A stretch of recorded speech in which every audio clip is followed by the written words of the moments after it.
देशवासियों, आप सभी को स्वतंत्रता दिवस की हार्दिक शुभकामनाएं। मेरा नाम आर्य तिवारी है, मैं कक्षा 9 की छात्रा हूँ। मैं यहाँ उपस्थित हुई हूँ आप सभी को स्वतंत्रता दिवस पर स्पीच बोलने के लिए। आज हम सभी भारत के 78वें स्वतंत्रता दिवस का जश्न मनाने के लिए एकत्रित हुए हैं। हमें 15 अगस्त 1947 को अंग्रेजों की गुलामी से आज़ादी मिली। सबसे पहले हमें उन स्वतंत्रता सेनानियों को नमन करना चाहिए जिन्होंने इस देश को आज़ाद करने में अपना सब कुछ दांव पर लगा दिया। ना पूछो जमाने से कि क्या हमारी कहानी है, ना पूछो जमाने से कि क्या हमारी कहानी है। हमारी पहचान तो यही है कि हम हिंदुस्तानी हैं।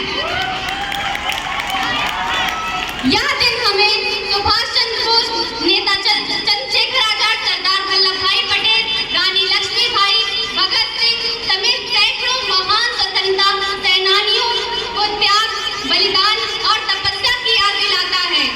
याद रखेंगे वीरों तुमको, यह बलिदान तुम्हारा है।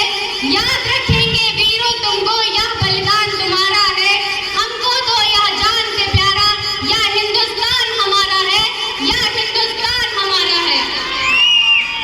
स्वतंत्रता दिवस हमें याद दिलाता है कि हमें अपने देश को हमेशा सम्मान करना चाहिए और उसके मूल्यों का हमेशा सम्मान करना चाहिए। आज़ादी के बाद हमारे देश ने बहुत उन्नति की है, परंतु आज भी हमारे देश में आतंकवाद, भ्रष्टाचार, बेरोजगारी, असमानता जैसी आदि समस्याएं हैं। कांटों में भी फूल खिलाए, इस धरती को स्वर्ग बनाए। कांटों में भी फूल खिलाए, इस धरती को स्वर्ग बनाए।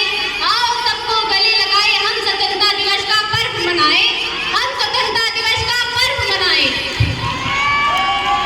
तो आइए स्वतंत्रता दिवस के अवसर पर हम प्रतिज्ञा करते हैं कि हम सभी समस्याओं को सुलझाने का पूरा प्रयास करेंगे और अपने भारत देश को विश्व का सर्वश्रेष्ठ देश बनाएंगे।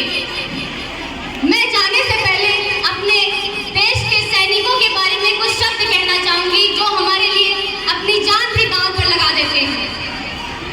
वो मरकर भी अमर हो जाते हैं, वो मरकर भी अमर हो जाते हैं। भारत माँ की गोद में सिर रखकर सो जाते हैं, भारत माँ की गोद में सिर रखकर सो जाते हैं।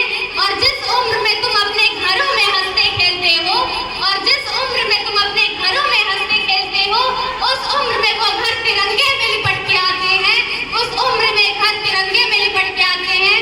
कुछ तो खास है इस मिट्टी में, कुछ अलग एहसास है इस मिट्टी में। यूं ही